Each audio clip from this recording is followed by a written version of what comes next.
Oh, well, good morning or good afternoon, depending on where you're calling from. We are so excited to have you all here today.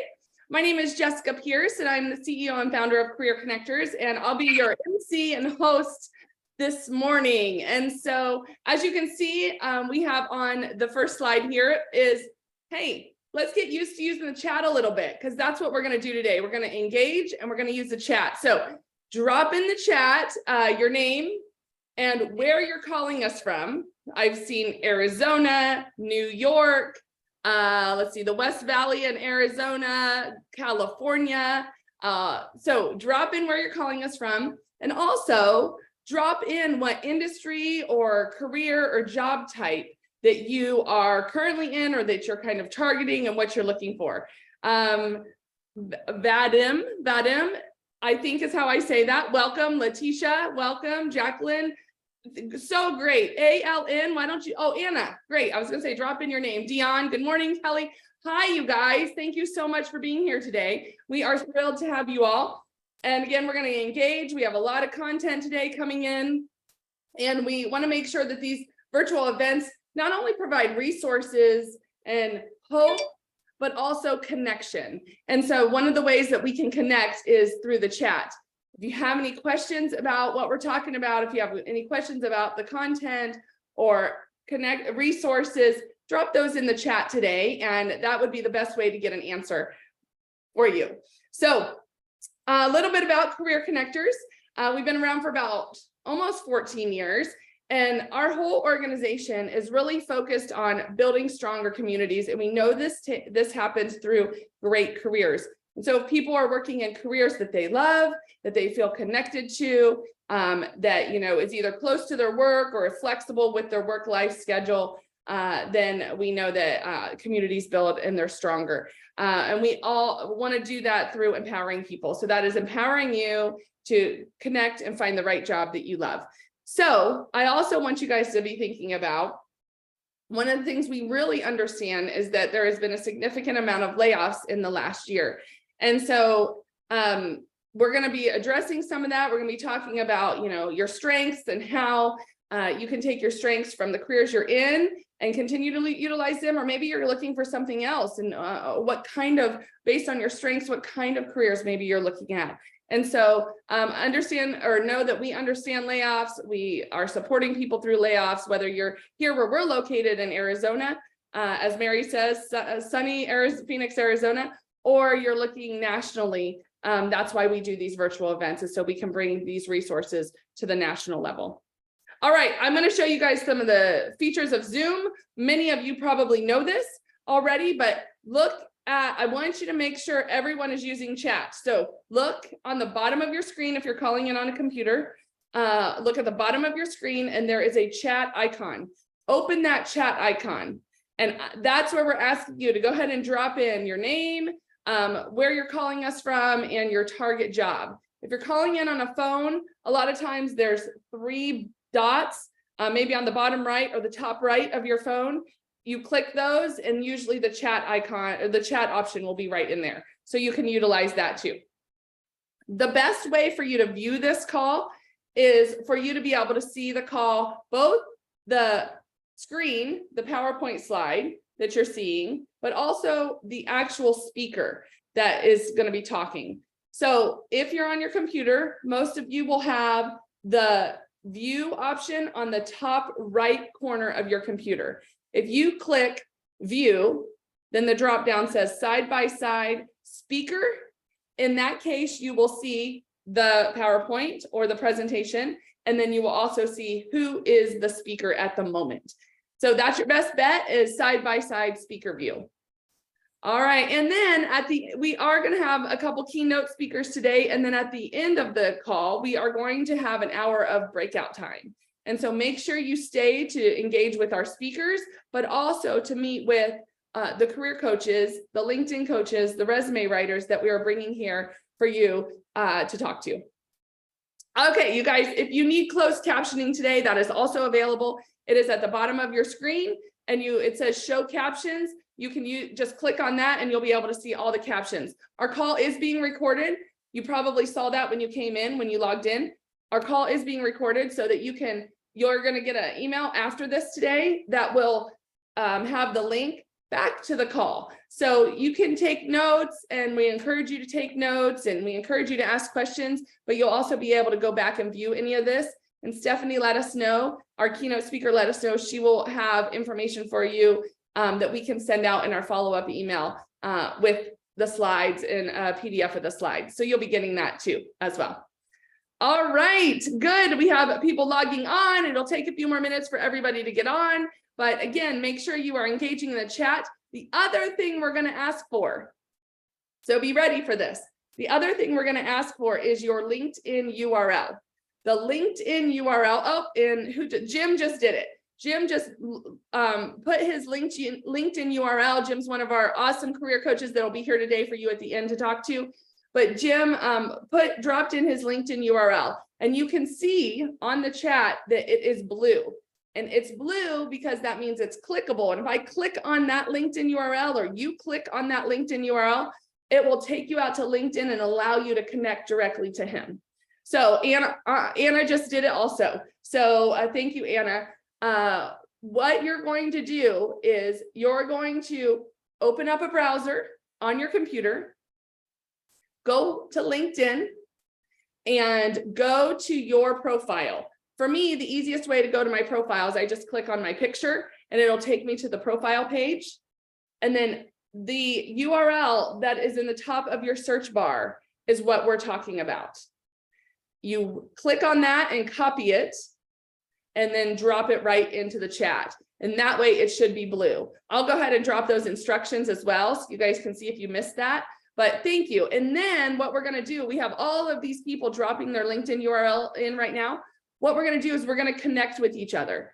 Because we're in a virtual environment, this is one of the best ways we have found to be able to connect with each other offline. And so outside of this event, this is a great way for us to be able to connect with each other. So great job, you guys. Thank you all for dropping in your LinkedIn URL. I will drop the instructions as we get going with our keynote talk. So thank you so much for being here today. We know some of you are going through a really, really tough time.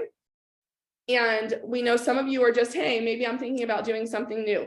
You are in the right place.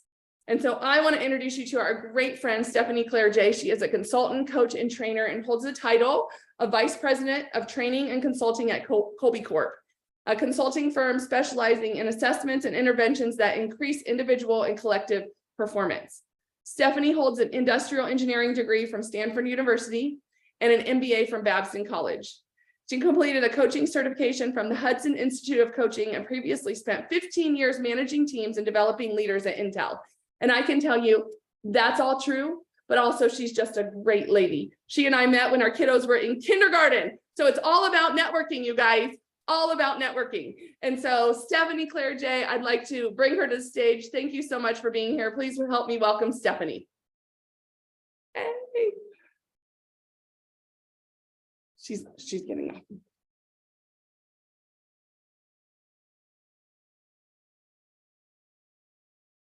Stephanie, you're on mute, my friend. There we go. All right. Thanks, everybody. I am so excited to be here today. I don't know, as Jessica said, probably we've known each other. I volunteered at Career Connectors for such a long time. And so I think this is probably, I don't know, somewhere along my 15th appearance or something on Career Connectors. And I'm always so excited to help individuals, no matter where they are in their career journey. And really what I wanted to talk about today is how to drive your career forward. So whether you are in a situation where you are looking for a job, whether you're in a situation where you're still employed, but maybe you're just kind of looking around. That's where I was when I first came to my first Career Connectors meeting. I was actually still employed, but I was like, you know, I just want to do something a little bit different. And so, or whether you already know that you need to do something different. So I'm going to try to give you tips no matter where you are in your career journey.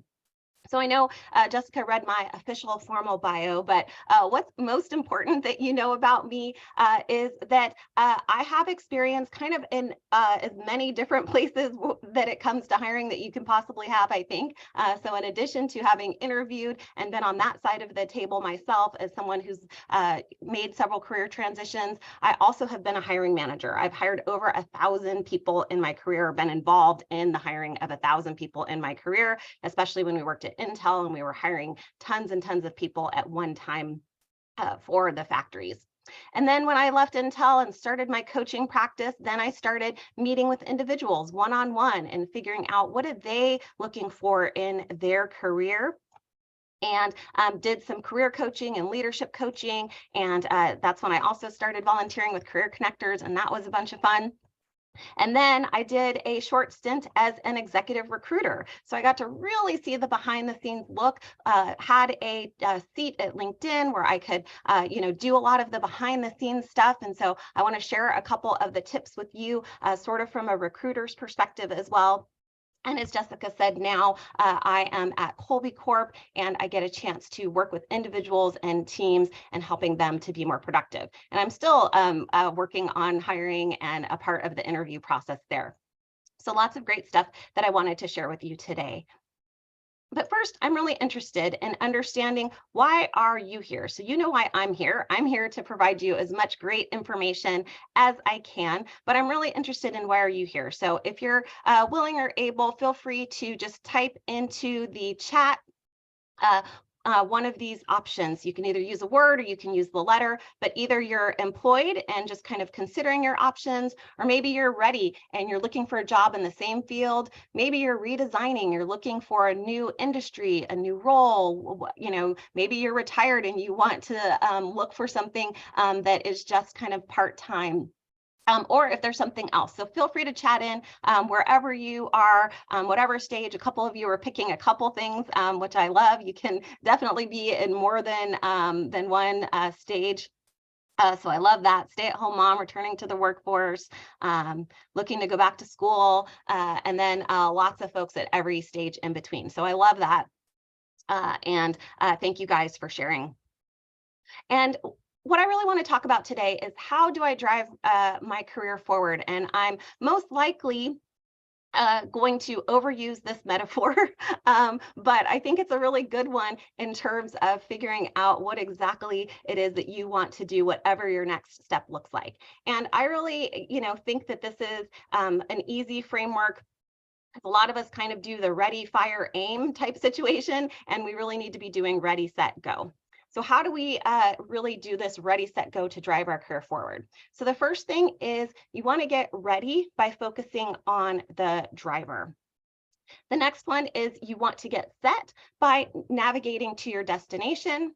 And the third thing is, you want to go. And when you go, you can't just go, unfortunately, you have to know the rules of the road. So that's really what I want to talk about. We're going to start with a focus on you and your strengths. Then we're going to talk about, really looking at the interview process and industry and job selection. And then we're going to get to, if you're in a job, what do you do then to make sure that your career flourishes? So let's get started on focusing on the driver. So let's just imagine for a moment that you are going on a road trip. And what are the top things on the list of things to do? And if you were to ask my husband would say it's checking the car to make sure that the car is ready to go, right? And of course, that's a good first step. You've got to check the oil, check the tire pressure. But equally important is that you have to make sure that the driver themselves is ready, because of course, they're the key, at least until we get into more self-driving cars. Right now, the driver is the key to truly making sure that you get to your destination.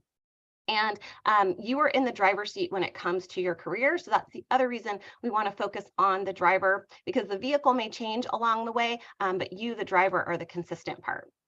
And much like we need to put gas into our cars, we need to figure out what our personal fuel is. And the good news is, we have lots of different ways that we can make sure that we are all fueled up. So let's see what those look like. And really, in my mind, making sure that we are properly fueled for the journey means starting with your strengths. And you have strengths in all three parts of the mind. So you have strengths in the thinking part of the mind, the feeling part of the mind, and the doing part of the mind. And you might say to yourself, hey, I already know my strengths, but I'm hoping that by sharing this simple framework with you today, you'll be able to dig in just a little bit deeper and see what that looks like. So let's get started with the thinking part of the mind. So this is all about what you can do based on your natural intelligence, knowledge and skills that you've learned along the way. So I know someone said they're looking to go back to school. Many of you have already done the school thing or gained certificates or degrees, or there's so many opportunities these days just to pick up a few skills, even just by watching YouTube videos. But all of that goes into this part of the mind. All of the experiences that you've had all along your journey already, right? All the stuff that you would put in a LinkedIn profile or on your resume, all of that fits here. And then also any learned behaviors or habits that you have all the time. And so I wanted to give you a little bit of an example here to make this feel a little bit real. So this is an example from my career. And so while I'm doing this, I want you to start thinking about this for yourself. What are the skills and experience that you bring to bear? And especially if you had to just kind of summarize these in just a couple of sentences, whether it's in an interview or on a cover letter or what have you, how would you summarize your skills and experience? So for me, it looks like this. I have nearly 20 years of people management and training skills. And by the way, if you have skills that you don't actually plan on using, then maybe those aren't the ones that you want to put forward. But I love the fact that I have managed people and want to continue to do that. And I've always been sort of a trainer at heart, even when that wasn't my official role. I also have experience in corporate, working for myself. And now at Colby Corp, I work in a small but mighty business. And so that experience can be really helpful as I navigate different types of roles.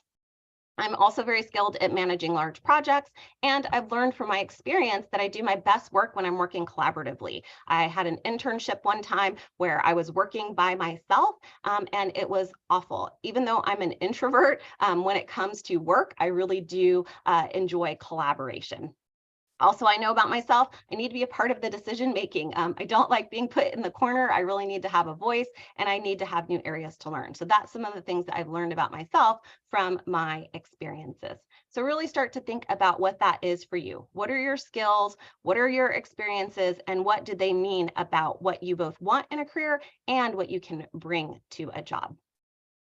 The next part of the mind is the feeling part of the mind. And this one we generally consider just to be our personality. And there are tons of great personality assessments out there. And I'm so pleased that Career Connectors continues to give access to the DISC assessment, because I think that's one of the great personality tests that are out there. But whether you use DISC or Myers-Briggs or True Colors or Clifton Strengths, I mean, there's dozens and dozens of personality assessments, but I really see assessments as a shortcut so that you can get to information about yourself faster. In some cases, it might give you information that you didn't know, but a lot of times it's stuff that you did actually know about yourself, but you just had some trouble articulating. And as you get to move in your career, whether it's the job search process or even trying to promote yourself for that next challenge or opportunity or promotion, being able to articulate your strengths is so critically important.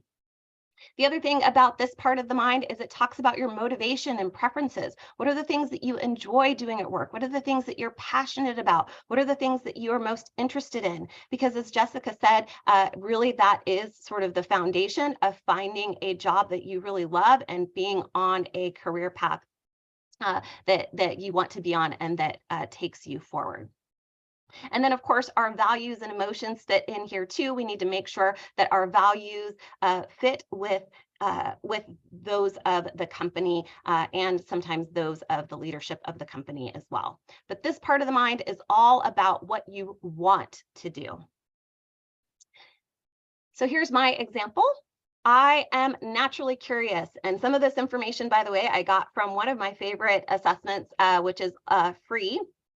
Which is the Via Character Survey. You can find that at viacharacter.org. But this is one of my favorite assessments, and my top strength in that one is curiosity. So if there were a job opportunity or something where I just had kind of one lane that I had to stay in, that would be a bad idea for me, because I really love to kind of get interested in lots of different things and explore lots of different things within my career. So I'm naturally curious. I enjoy leadership and training positions. I love being the expert and having an opportunity to educate others and provide that expertise to other people. I'm really passionate about helping people reach their full potential. So whether I was in a management position and I was helping people who directly worked for me, or when I got my coaching certification, or what I do now working with leaders and teams, all of those, as I look back, had the common thread of helping others reach their full potential. And I really want my work to make a difference. It's not enough for me to just make whatever or do whatever. I really do need to be in a position where I feel like I can make a difference. And then I enjoy working in a friendly environment. So some workplaces, you go in, you leave, nobody really talks to each other. That's just not what it's about. It's all just about work. I love finding work friends and people that I want to hang out with outside of work. And I know that's not everybody's idea of a good time, right? You see your job as a paycheck, but these are the kinds of things that you need to know about yourself. So when you get to interviewing, you can ask the right questions about what is the company culture and what is it like, and do people interact, and getting the idea of what's truly going to help you feel fulfilled in your job besides the work itself. I'm also motivated by promotional opportunities and bonuses. And for a while, I used to deny this part of myself. But, I remember one day I asked my boss for a promotion, even when there was no money available. And that's when I realized that I just, part of the way I measure my career success is just seeing myself move up to different positions. So that's the kind of thing you have to know about yourself. So again, you can ask, what is the career path for this specific position? When you're interviewing, because if it's all just kind of lateral and you're the kind of person who does have that desire to move up, then that's something you want to kind of know ahead of time. And how the compensation is structured can be really important to some people as well. So hopefully, as I'm going through these examples for myself, this is giving you some ideas about what is really important to you. And we don't have time to do it while we're together today, but please do take a few quiet moments when you have time to sort of think through these first two parts of the mind. What are the skills and experiences, and what are the things that you want or desire or that match your values in your next chapter? But now I want to talk about the third part of the mind, which is the doing part of the mind. This is the part of the mind that we at Colby Corp actually specialize in. And this one isn't based on what you naturally can do based on your intelligence and what you've learned over time. It's not based on your personality, but it's what you do naturally when you are taking action on purpose, when you're making decisions, when you're solving problems, when you're being creative. How is it that you get things done? How do you need to take action based on your instinctive strengths? So maybe you've heard of other kinds of instincts like fight or flight or maternal instincts. These are instincts that really help us solve problems. These are instincts that help us govern our mental energy and how we can best use our mental energy when we are motivated and decide to do something. This really aids in that problem solving process. So how do you find out more about these strengths? The Colby A Index is the assessment that helps you do that. And fortunately, Career Connectors was so gracious as to have us here during Colby Strengths Week, which is a week that our whole company, which we have reach around the world, we take a week and kind of set it aside to give back to nonprofits and other individuals who may not otherwise have use of our solutions. And so we are giving everybody at Career Connectors until next week the opportunity to take the Colby A Index for free. So if you're interested in understanding this part of yourself, you can do that. And the link is going to be in the chat, and it will be in the wrap-up email as well. And like I said, you have till about next Friday to get that done. So definitely make a note and don't forget. And I know several of you have already taken it, and that's wonderful. So what are you going to learn when you get this assessment? You're going to learn this other part of the mind, as I mentioned. We all have ways that we naturally solve problems. We all gather and share information in a particular way, right? Some of us get very specific. That's what I do. I'm the kind of person, whether it's something that I'm interested in, like buying something on Amazon, I'm the person who's going to go 4 pages deep into reviews, or whether it is something work related and I'm going to do research, which could even mean talking to other individuals. I gather lots of information, but other people are on the other side of the continuum and they naturally simplify. They don't need as much information as a part of their problem solving process. and they naturally summarize and get right to the point. And people fall all along that continuum. So that's one thing you'll learn about yourself. Another thing is how you naturally organize or design, how much structure that you need to solve problems and make decisions and take action. And this can be really important for you in the job seeking process, because you need to know, do you need a routine that you follow every single day? Or maybe you're like me and following routines is not something that comes naturally to you. So maybe you have just a little 3-step thing that you do every day as a part of your process, right? You set a goal and you look at 10 new websites, or apply to 5 positions or whatever it is. Or maybe you need an accountability partner because you don't naturally put structure in place for yourself. The next thing you're going to learn about yourself is how you deal with risk and uncertainty. And certainly this process of figuring out what you want to do with your career can be a time of uncertainty, and even be risky depending on what decisions you need to make, if you're going to move across the country or what have you. And so it's really helpful to know, do you naturally jump in and try things and innovate when you're faced with uncertainty, or do you really need to kind of keep things stable and figure out what's going to stay the same even in times of change? And then last but not least, there is the last thing you're going to learn about yourself is how you handle space and physical, tangible world around us. So some problems, some jobs require that you're dealing with things in physical space. Some things are more conceptual, like finance and marketing. Others might have more of a hands-on type of need for problem solving. We were doing a seminar the other day, and somebody was a florist, right? And she was, literally arranging flowers and plants. And so there are definitely some jobs that require that. And so knowing whether you have sort of that knack about you, where you naturally build or create or demonstrate in 3 dimensions, is important as well. So all of these things are what you'll learn about yourself if you choose by the end of next week to take that Kolbe A index. So I hope that you will definitely take advantage of that opportunity. But the reason why I mention this is because it all fits into understanding our strengths in all 3 parts of the mind. And this is that missing piece a lot of times for some people. They know what they want, but maybe they naturally do something different. For example, I naturally want to be very organized, but the way I actually get things done is more like this, with 17 different colors of sticky notes, right? So I can want to be organized all I want. I can even go to a bunch of organization classes, but instead it's better for me to pair with someone else who is going to put that structure in place and help keep me organized. But if my job were the type that required me to follow a structure and do things step by step by step in order, that would actually be really bad for me. So knowing these things about yourself really can help in your career process. So my example here, you can see Kolbe gives you 4 numbers that describe your result. And so mine really tell me that I deal with unknowns and complex problems.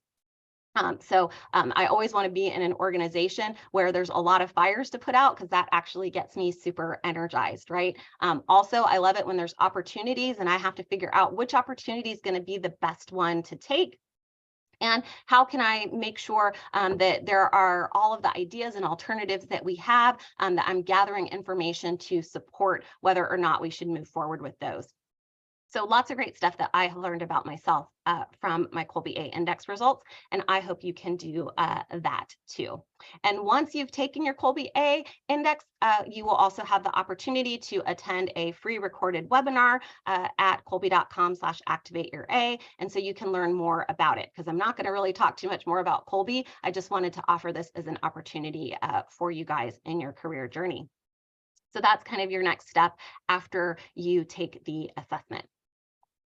So we've kind of started with focusing on the driver, getting ready, because that's really the most important part. You are the critical part of this equation when it comes to the job search. But the next thing you do once the car's ready, once you're ready, is we've got to get set. We've got to get ready to navigate to our destination.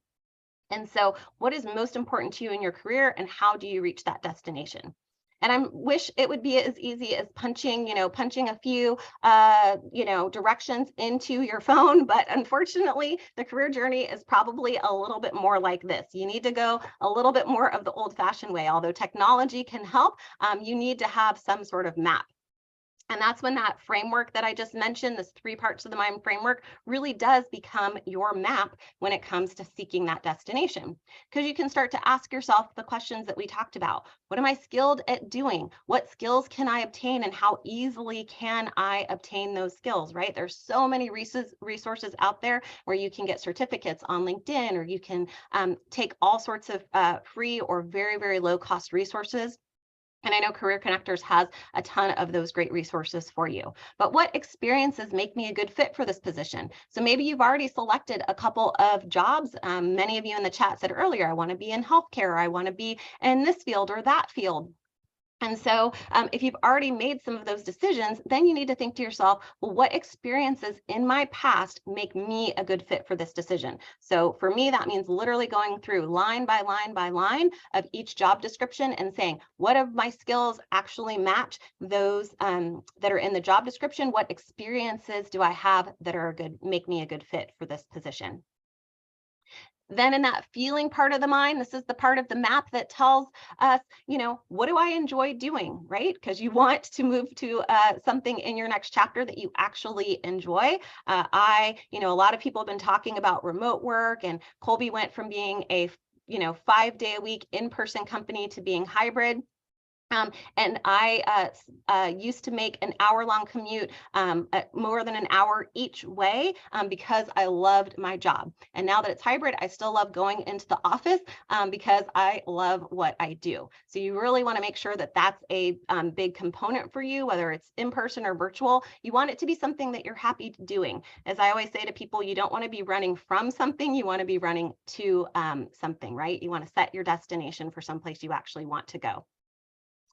So what things do you not enjoy doing? You also want to think about which aspects of your personality might fit a future job. So some jobs do require that you're very extroverted and you're out there and you work with people and the general public. And if that annoys you, maybe you shouldn't be doing that. Or if there's lots of collaboration with your peers, then maybe you want to think of a different type of job, right? So what personality traits are needed as well?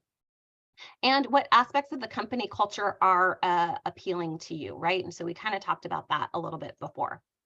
And then in this doing part of the mind, you want to figure out, how can I communicate these strengths that you've just learned about yourself to your interviewer? And if you go and attend that Activate Your A webinar, it's going to give you some great tips on how to translate the report that you get. It's like an 18-page report. How do you translate that into having some conversations with people about your strengths and communicating your contributions? Because just because you get a job doesn't mean that your employer will utilize you in the highest and best use of your strengths. But the better you can get at communicating what those strengths are, the more you can get the types of tasks within the job that you are really great at as well. And then the other question you want to ask yourself is, can I be free to be myself in this position? So a lot of times there's one great result that the company wants from you, but there are multiple different paths to getting to that result. And so is there freedom to do it your way, or does the job require that you do something in a very specific way? And if it's a very specific way, that's fine. It just better be your way. Otherwise, you're not going to necessarily be as productive in that job. And then you're going to be starting this job search process over. So hopefully this map is helpful as you kind of think through what are you looking for in terms of the job search and even beyond. So what are the tools that we need to accelerate this search? So there's some pretty standard tools that haven't changed. Technology around them has changed a little bit, but the tools themselves haven't changed too much. You've got your resume and cover letter. You've got your LinkedIn profile and your network, as Jessica mentioned before, right? Getting to know other people is one of the most critical things that you can do as a part of your job search. Company and job exploration, and this might include industry too, if you're actually hopping from one industry to another, and then your interview examples and stories. So we're going to start with building a strong resume. So the first thing I want to talk about is your resume. Is it easy to read?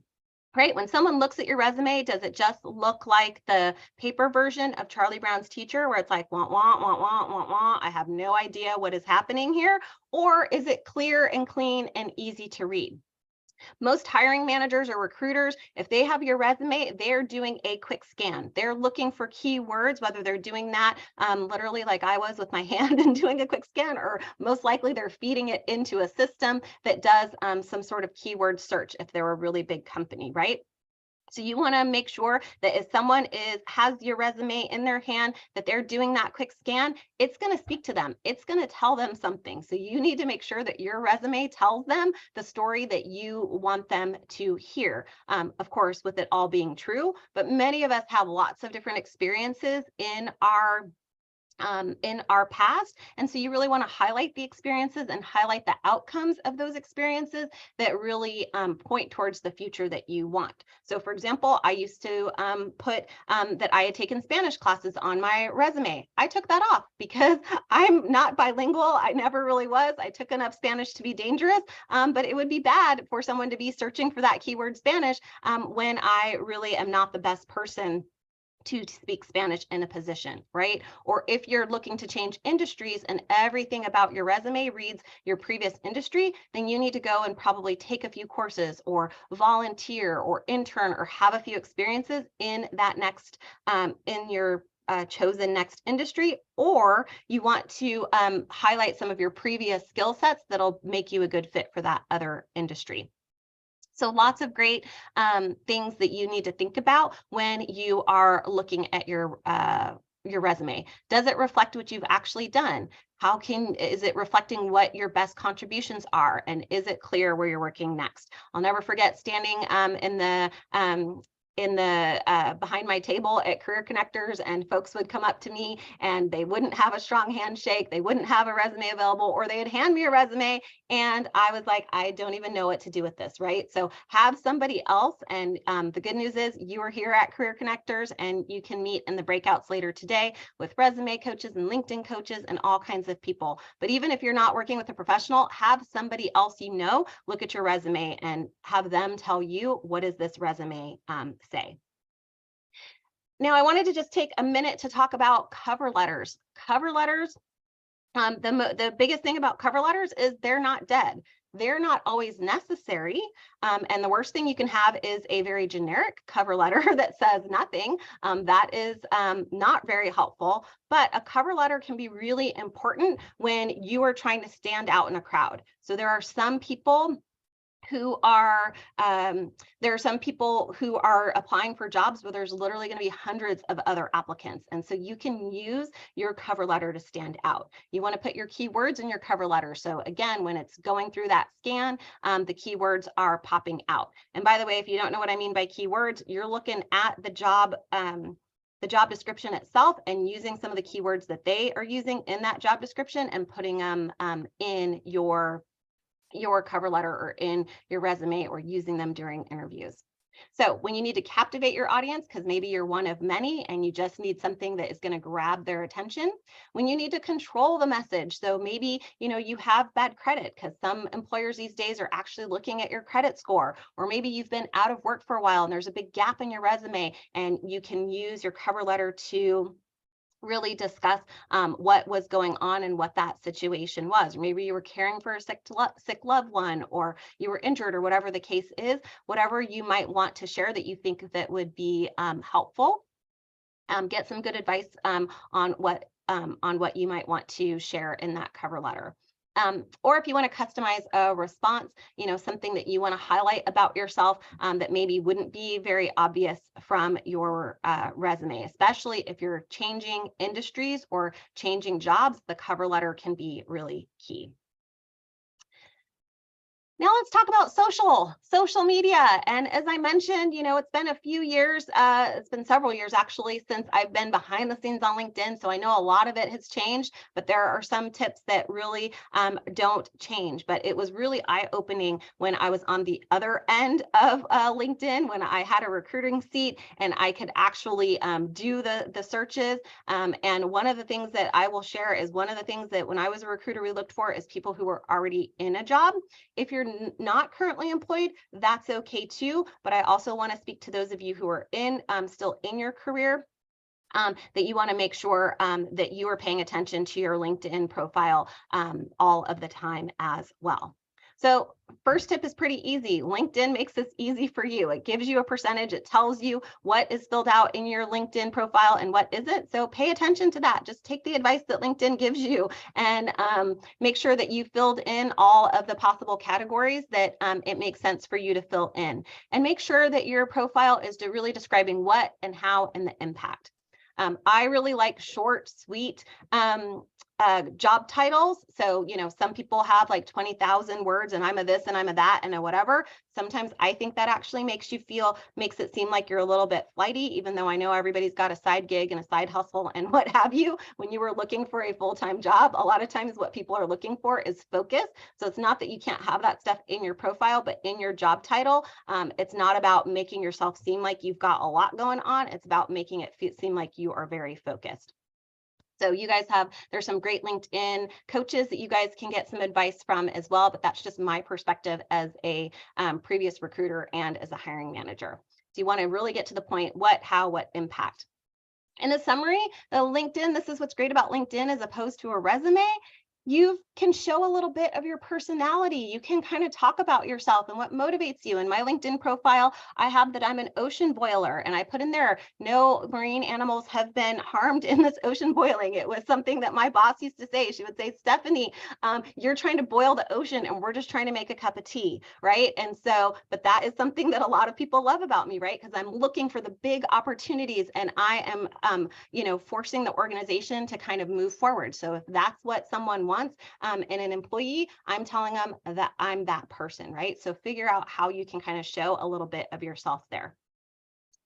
Have well-written recommendations by the right people. And this is something you got to kind of pay attention to, because unfortunately, LinkedIn, when someone writes you a recommendation, it tags that other person. And so if they change careers, then it's going to show up as written by them in their new career. I had this amazing recommendation written by a vice president in a corporate environment, and then she changed and retired and became a real estate agent.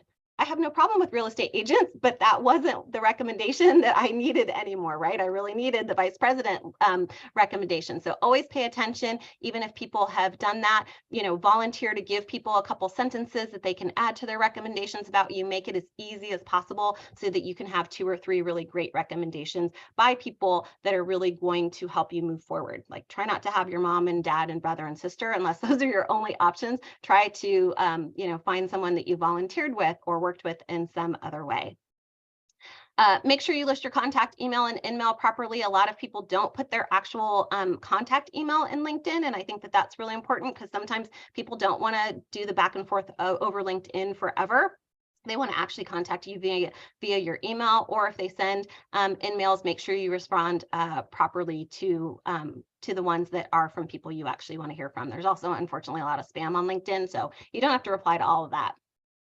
And then pay attention to the groups that you follow. So when I was a recruiter and I was on the back end, I would actually pay attention to who were they following, what groups were they a part of, what industry groups, and who did they follow. So all of that would come up in my keyword search as well. So LinkedIn is not really your typical social profile like Facebook or what have you. Really keep your focus on business if that's what you're interested in doing. However, if you're trying to find a job as a yoga practitioner, then who you follow is probably going to look very different than if you're looking for a corporate job. So pay attention to every single field on LinkedIn is searchable, even the things where you're just clicking follow and like and that kind of stuff.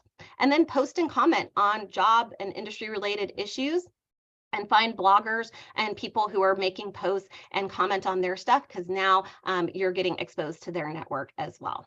And then, of course, keep it updated. And the last thing I want to say about social media is, if your social media profile is public, so whether it's Facebook or Twitter or whatever, all the new ones that I have no time for, if it is a public profile, it is fair game. So every single time I am hiring somebody, one of the first and last things I do is check their social media. And boy, do you find some really interesting stuff that lets you know whether this person's truly going to be a good fit for the culture. And if you have something on your profile that you can't get rid of, that's fine. But you want to be able to, that you know about it so that you can speak to it in a interview if asked, or put something about it in your cover letter. Because I know not everything in social or everything on the internet is deletable without paying lots of money. So just make sure you Google yourself every once in a while, figure out what pops up, all of that kind of thing. Because sometimes you think things are hidden and they pop right up there.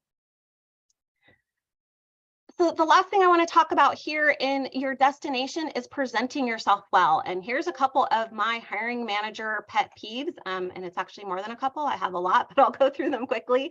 This is pretty standard stuff. If you're applying for a job and you get to the part where you're actually interviewing, know the company and the role. Scan through the website and at least kind of know this is what the company does. This is what the role kind of looks like. Of course, you don't know everything and don't act like you know everything either, but you should at least know enough to have formed some really good questions.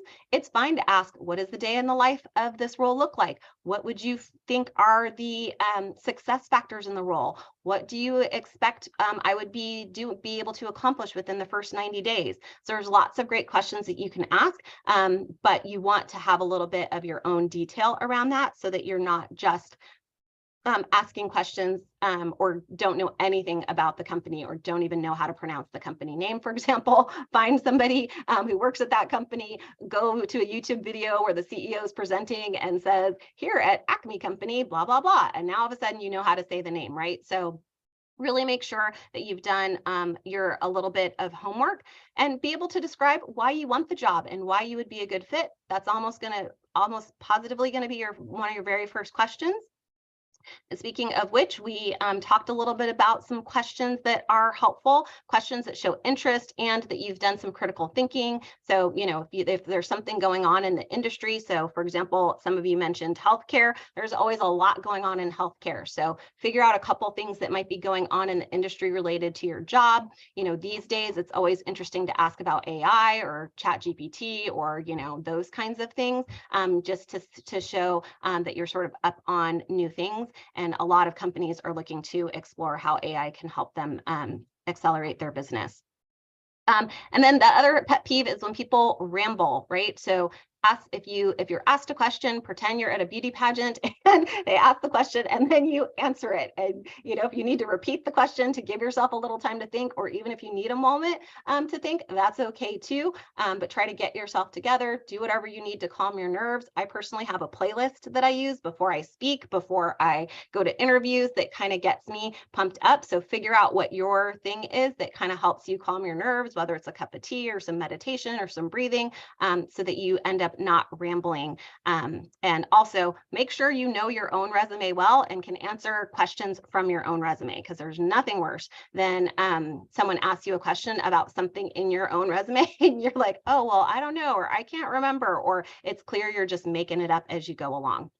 And I really suggest that you have a few different stories that you can use and pivot for different things, right? So, certainly know what is needed technically for the role and anticipate any technical questions that might come about. But when it comes to some of the behavioral interviewing, you want to be able to, when they say, tell me about a time when, usually if you have 3 good stories that you can pivot for different things. So this was my story about collaboration, but this story can also be used for when something went wrong, or this can be used for my greatest accomplishment, but this can also be used for something that I learned or something that didn't work out or what have you. So it's really easy these days to kind of find out, to go get a good list of interview questions and then figure out if you have a couple stories that you can use for different things. So those are some of my tips for how to get to your destination faster. And I'm interested in knowing, so again, this is kind of a chat version of a poll. You can either type in a word here or you can type in the letters. But A would be, which of these tools do you need to accelerate your job search? Which are the ones that you think you need to work on most? So is it your resume and cover letter? Is it your LinkedIn profile? Or maybe it's building your network, whether that's on LinkedIn or heaven forbid in person, like where you actually talk to people. Is it about exploring companies and industries and jobs? Or is it about really honing in on those examples for interviews and getting your story straight? All right, so we're seeing a couple interviews, okay, so pretty much all the way across the board. And yes, Mary, perfecting your resume is a never-ending battle. So to some degree, get it good enough and don't spend your entire life trying to figure out your resume. It's really about what at a quick glance does it tell people about you? Because most people don't have time to read every word anyway. So you don't have to get every single word right, but you do need to make sure you spell every word correctly. All right, so now we are ready, we are set. And then the last thing I want to share quickly with you is to know the rules of the road, because I really expect and know that you're going to find a job that you love. I will tell you, it makes such a difference in every part of your life. You will have a better relationship with your family and everyone else if you can find that job you love. But just because you get there doesn't mean that you will continue to have success. So you need to constantly reevaluate your contributions when you're in that job. You need to negotiate your needs and align talent to task. So evaluating your contributions is really about reflecting on what is happening in my role. Am I getting enough feedback? Am I getting feedback from the right people? So not just your boss, but maybe other stakeholders, peers, people from other departments. Ask, am I meeting expectations or am I exceeding expectations? And how am I doing that? What would you like for me to do differently? What's working? What's not working? How can I add more value? Those kinds of questions. So really reflect on that and try to get as much feedback as possible. And figure out, are you easy to work with? What is my reputation at work? What would others say about you, right? Are you keeping pace with the skills of your job, your industry, your role? And look to make those refresh those talents, because as we know, technology and other things in industry are moving so fast that keeping up is really where we should be spending a lot of our time continually upskilling, because a lot of our skills are only good for about a year before they need to be refreshed. Some skills, it's less than a year. The next thing is negotiating your needs, right? This is the one gift that the pandemic gave us, is now we all hopefully feel a little bit more comfortable negotiating our needs. Managers are a little bit more willing to give you flexibility or autonomy, right? And it could be something really small, like, one of the things I really had a conversation with my manager about is, can I come to work a little bit later so that I can miss the traffic, right? I'm still working the same number of hours. I'm working home before I leave, and I stay a little bit later to miss traffic on the other side as well. But that was something where I used to have to be in at a specific time each day, and I just renegotiated my time. So there's all kinds of things that you can do. Maybe you need something physical, like a standing work desk, or one day a week where you can work from home if the company isn't fully virtual or hybrid. All kinds of things that you might need. Maybe you just want to come into the office on the same day as a friend of yours who's not in your department. All kinds of things. So just think about what you really need, what skills you might need. Maybe there's a conference or a class that you would like for them to pay for, whatever that looks like. And then you want to make sure that you have aligned your talent to a task. And we kind of talked about this a little bit earlier, but you want to make sure that your current job is really aligned to your strengths and figuring out what that looks like. And one way to do that is just to literally do a gut check. If you feel stressed, if your boss gives you an assignment and immediately you feel tense inside, you really need to explore, what is that, right? What is it that is causing that? Maybe it's your boss or the way they delivered the message, but maybe it's the task itself.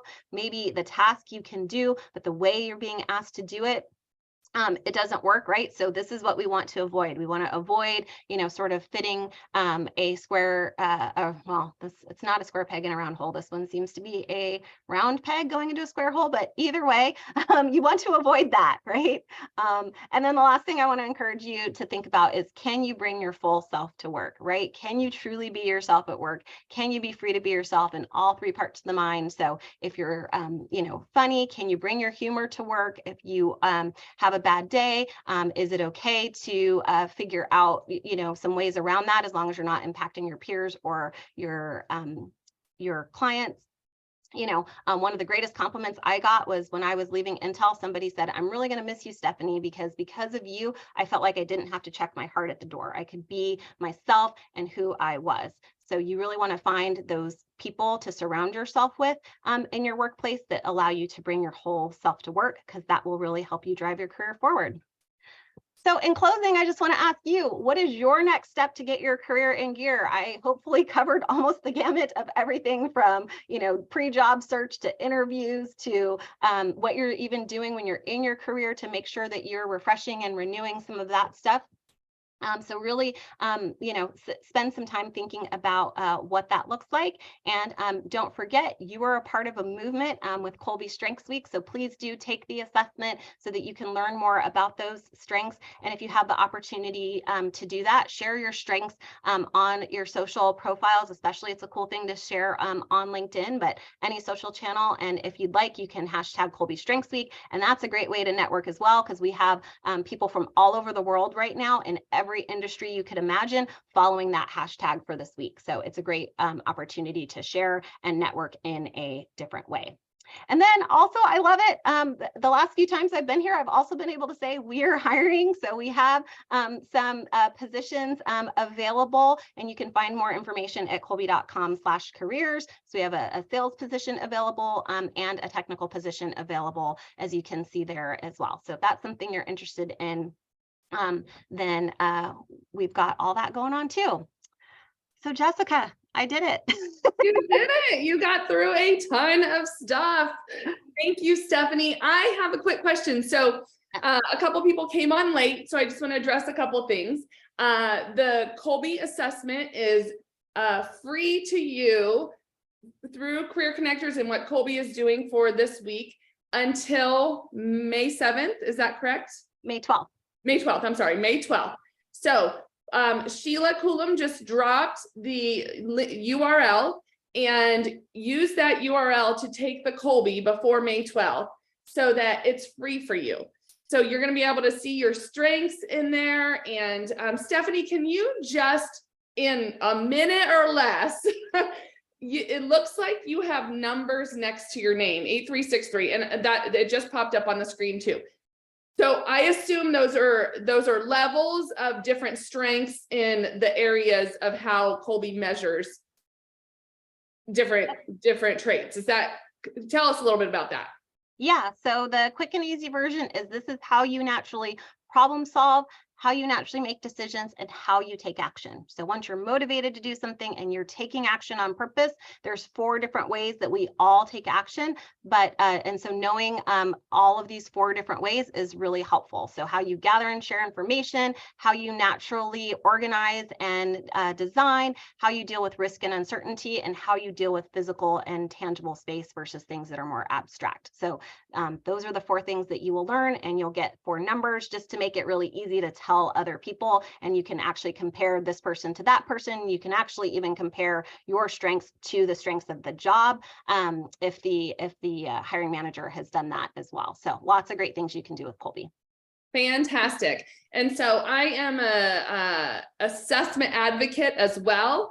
And one of the things to understand about assessments, you guys, is, and many of you probably know this, but we can all adjust. We're not just in a box of, this is exactly who we are. We all can adapt and adjust to any situation. But the reality is, if you are working outside of your strengths for an extended period of time, it causes significant stress on your life.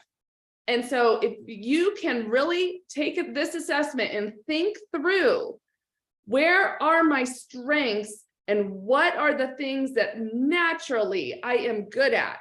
How can I map my career to that? How can I find the right job, the right career that is a natural fit to me? You will naturally be happier, less stressed, and do a better job in your career than if you are trying to, like you said, fit the square hole, the round peg, however you said that with that screen shot. That's exactly what Stephanie is offering you up today, is getting that assessment so you can really spend time thinking through that. So thank you so much for being here. Thank you for your guidance on the career search. And yes, I saw a question, will these slides be available?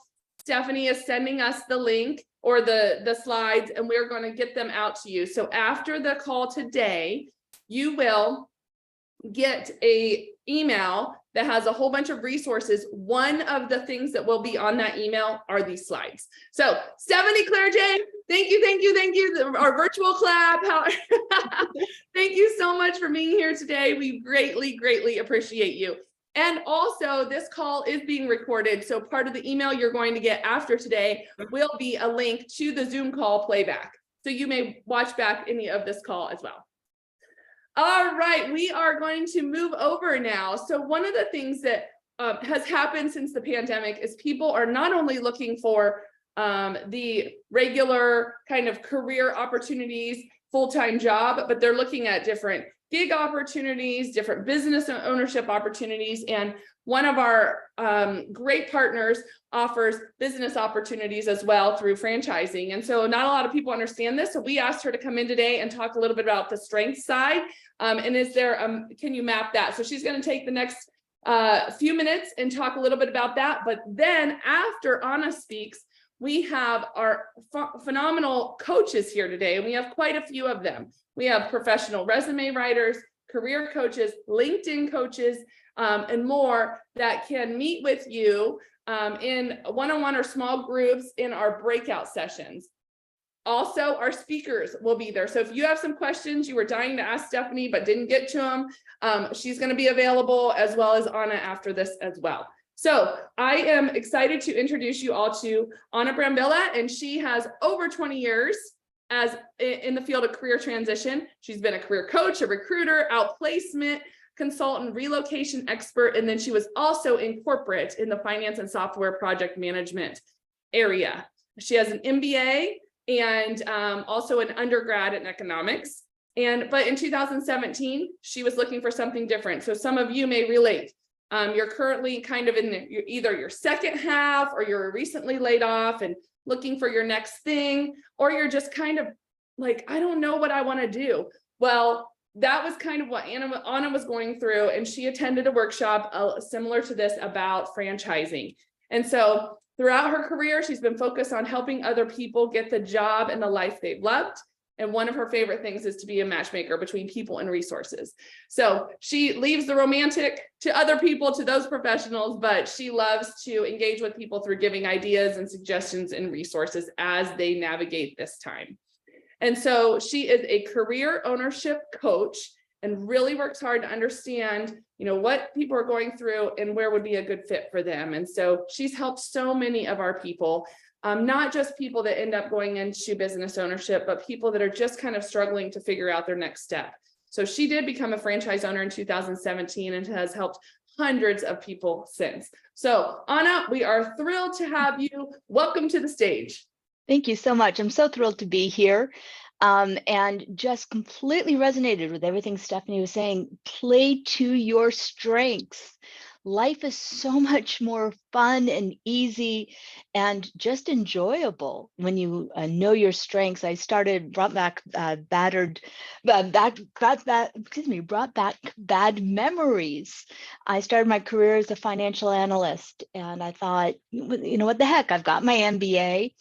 I'm good with numbers. I'm pretty smart. Why can't I do this? And I was miserable. It was a complete disaster. And I did that because I persevered. I thought this is what you're supposed to do. I didn't think work was supposed to be enjoyable. And well, guess what? I was wrong. And thank God I was wrong. And thank God I figured it out. But it meant for many years. And so I completely agree. Love the assessments, love knowing yourself. And so thank you. Thank Stephanie for such great information, and to Colby for providing that. So what I want to do is talk about exploring a different avenue. So many people out there are looking for something, and if you're on here, you're probably in some kind of career transition, and you've got a lot of different options. You can go down the corporate ladder. You might be exploring starting your own company. And I would encourage you to think about franchising and business ownership as an option. So I'm going to give you a few stories. With the Entrepreneur Source, we are itself a franchise. And we have something called battered career syndrome, and I just love that. So I'm going to give you some samples of battered career syndrome. These are obviously not the clients' names, but these are true stories of clients.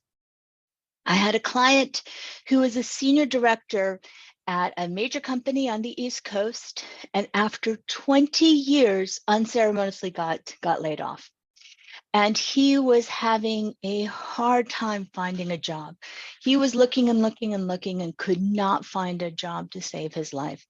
And so what we did is I worked with him and I said, hey, let's add this as an additional avenue to explore. Let's just see what else is out there. And we worked and he found several franchise options. And from the very beginning, he said, Anna, my first choice is to find a job. And I said, terrific.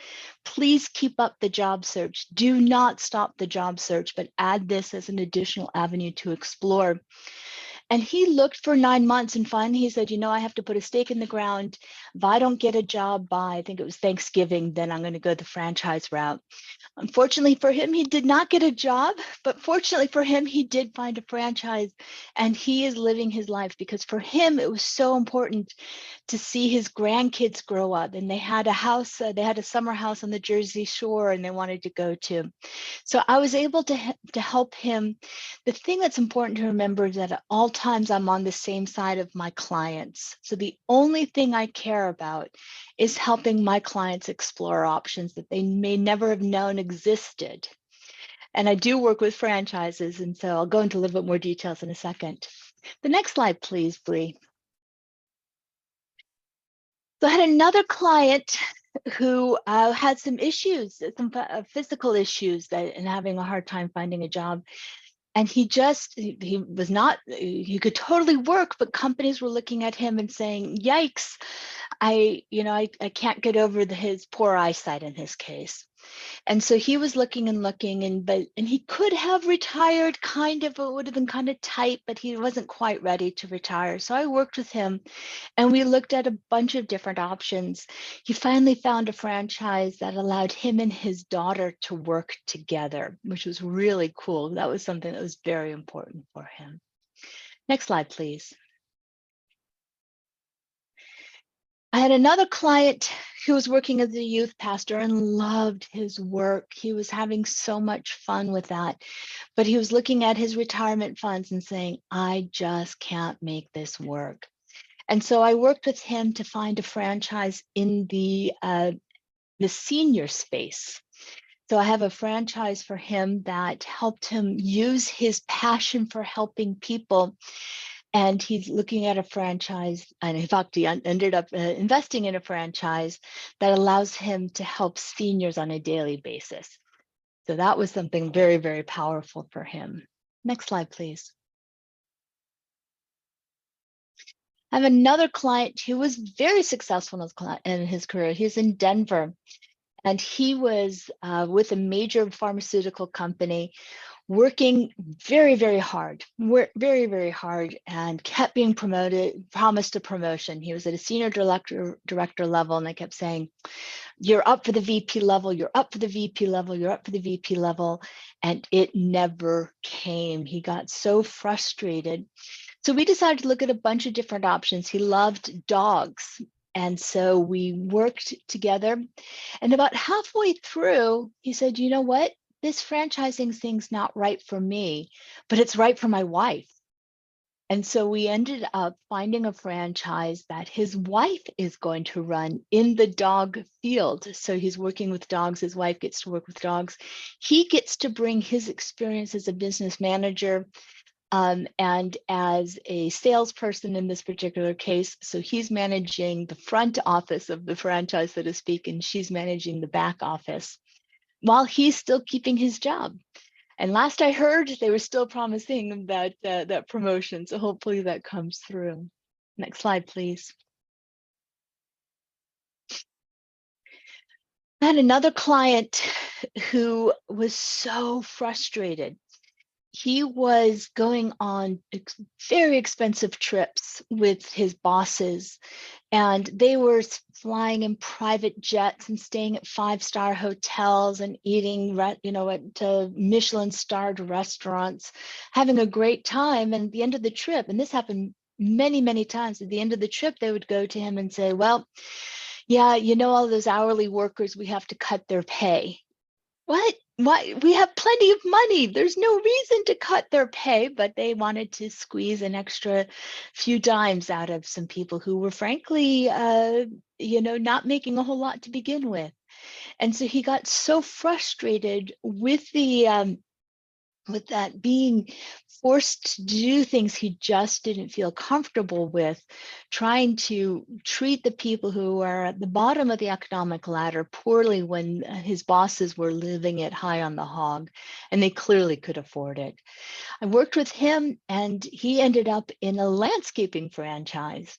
And the thing that got him so excited about this landscaping franchise was that he was going to be able to hire the people that he wanted to and pay them and treat them the way that they needed to be treated, in the way that he wanted to be treated. Next slide, please. So a couple of things to keep in mind. There is no cost to working with me.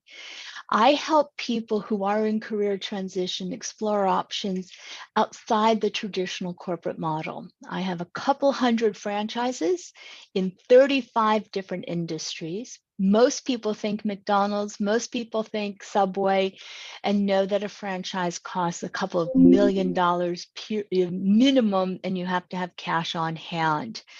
In our portfolio of franchises, we have, again, more than 200 franchises. Only 4% of our franchises have anything to do with food. The vast majority are in things like kids or seniors, home improvement, home restoration. We have things that are deal with pets or travel. And unlike a Subway or a McDonald's, where a franchise costs a couple of $1 million and you have to have cash on hand, the vast majority of our franchises are between $75,000 to $100,000. I'm sorry, $200,000. So Tabar, Ashley, you were just asking, what does it cost to get started with a franchise? So coincidentally, happened to answer that question right away. So most of the franchises are in the 75,000 to 150 to 200,000, and funding is very readily available. The only people I cannot help get funded are those that have absolutely no assets, no 401k, no house, don't have any income, and have poor credit. In that case, business ownership probably isn't the right step for you right now. Maybe you should consider getting a job. The only thing that I care about is helping you figure out what's best for you. I use a DISC assessment because that's another one that's very popular, and I know that Career Connectors really offers a free version of that, which is so generous and so helpful. And I get to know my clients. There's no cost, no obligation. I don't know if you can see it, but above me, I have a sign saying, "Welcome to the safe zone." And the reason I have that is that I provide a safe zone for my clients to explore their options. Most of my clients that I work with do not end up in a franchise. And that's wonderful, because at the end of the day, the only thing I care about is my clients can say, "I'm so glad I met Anna, because I realized and I learned about options I never knew existed." So I am here. I will be in the breakout rooms, happy to explain more about our process, happy to explain more about how I do things, and would just love to chat with you if you have any questions. I'm here. I also, as Jessica mentioned in my intro, I have more than 20 years of experience in the field of career transition, having been a recruiter, having been a job search coach and outplacement coach, have a lot of resources and happy to bring those to bear. And with that, I think I am out of time, so I'll pass it over to you, Jessica. Awesome. Thank you so much, Anna. If you can go ahead and drop in your link so people can schedule time with you on the chat, that would be fantastic.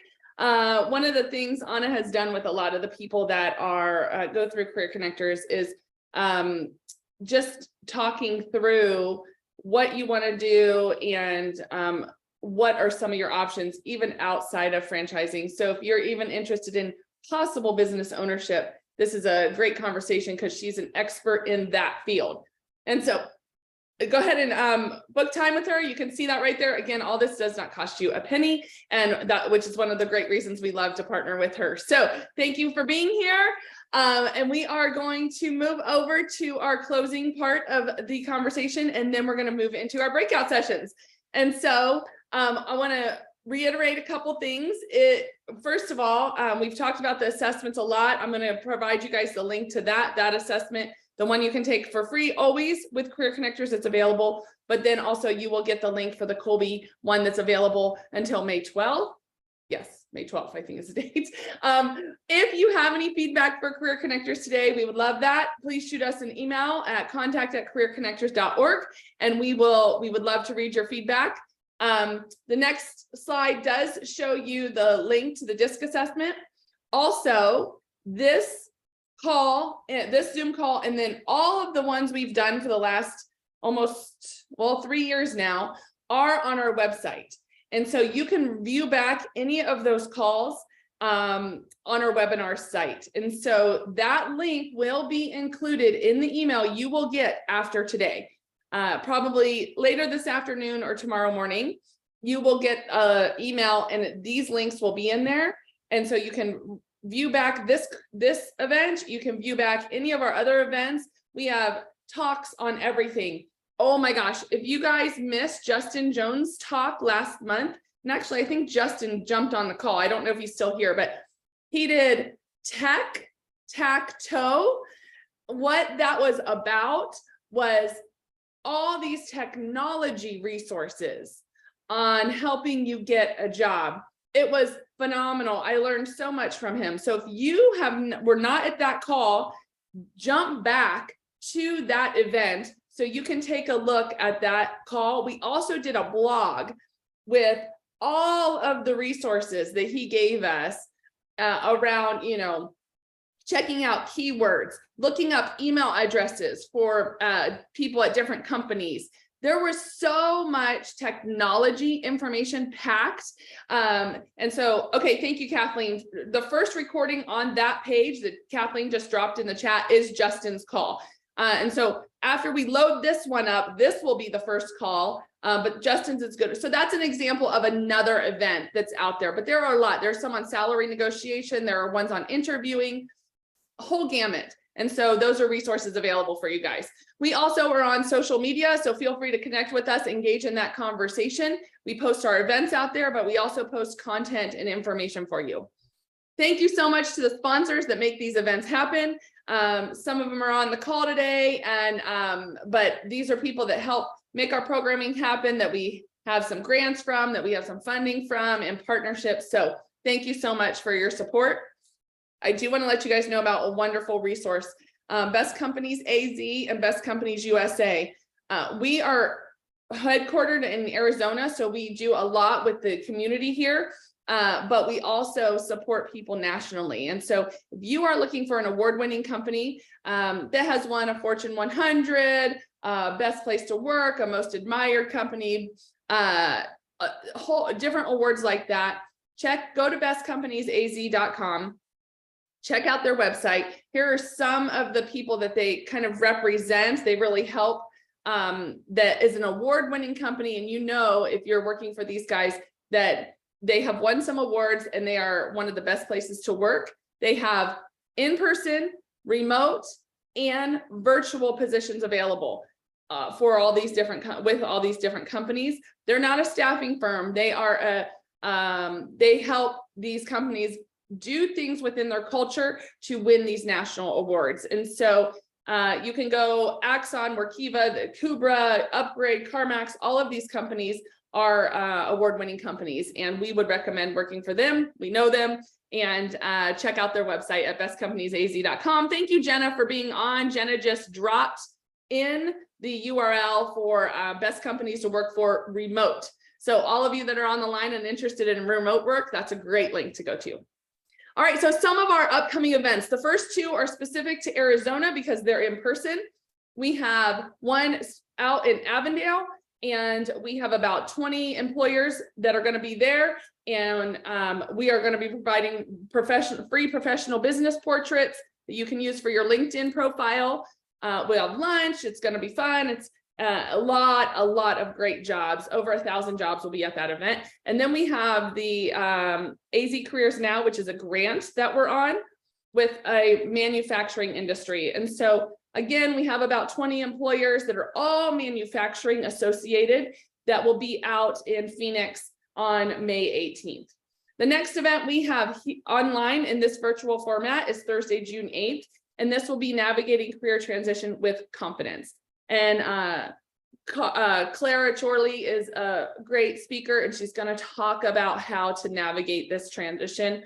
And so I am excited to see you all back on June 8th if you have not landed or if you're still kind of looking for your next step. azcareersnow.com is a grant that we are on, and so you are welcome to look at all of our upcoming events there. You can also go to the careerconnectors.org website and click on event registration and see the events we have coming up for the next 3 months. All right, thank you to the volunteers. We are a 501c3 nonprofit, and we really work through volunteers. And so thank you so much for everyone that's helping on the Zoom support. For our Resume Writers Council of Arizona, you are phenomenal professional volunteers helping us. And then the slew of coaches that we have for you today that are on the call. Thank you. If you are interested in volunteering, check out our website at careerconnectors.org/volunteers or volunteer. Some of the things we're specifically looking for are some back office administrative support. We would love to have anyone who has done research kind of stuff and that would be able to give a couple hours a week for administrative as well. So if you're interested in something like that, let us know. We would love to have it. And thank you so much for anyone that has donated to Career Connectors in the last year. We so appreciate it. And after you land your great career, if you would like to give back and give forward to the next person, we would love any donations that you would like to provide.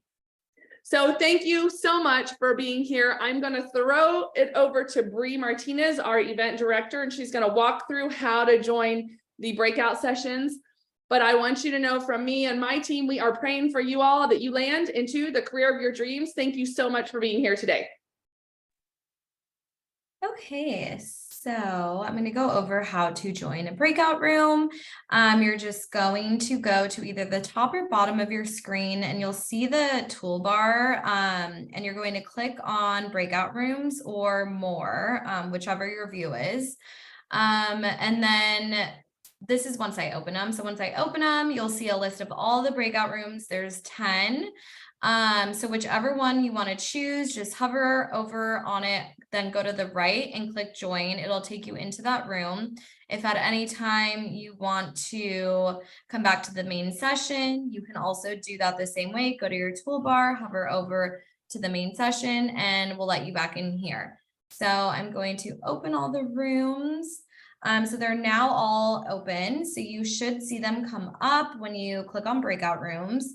And if anyone needs help getting into a room, just let us know and we can manually move you in there. Thank you. Awesome. Thank you, Bree. Thank you, coaches, for jumping over into your rooms. And so if you have any issues getting into your room, into the room you would like to get into, please just drop that message in the chat and we will try to help get you there. But our rooms, it looks like almost all of our coaches are in there. So please head into the breakout rooms that you would like to join. We have Stephanie and Anna in the rooms. We have we have great resume writers. Amanda doesn't have anyone in her room yet for resume review. So if you want to grab some one-on-one time with a professional, amazing resume writer, you can jump in her room. Let's see, Jenna from Best Companies AZ. If you want to talk about any of the best companies that are hiring, Jenna is in that room and has time right now. Both Drew and Nicole for our LinkedIn review. if you'd like to talk about LinkedIn, talk about connections, some of the things you can do to your profile, they are happy to take a look at your profile and provide guidance. Both of them have one-on-one time available right now. And then our career coach, Tom Carr, who has hired thousands of people, has openings right now in his breakout room for one-on-one time. So feel free to join. Again, if you're having any problems, let us know. And you can at this point unmute yourself. And if you want to let us know where you need to go or you're having any problems.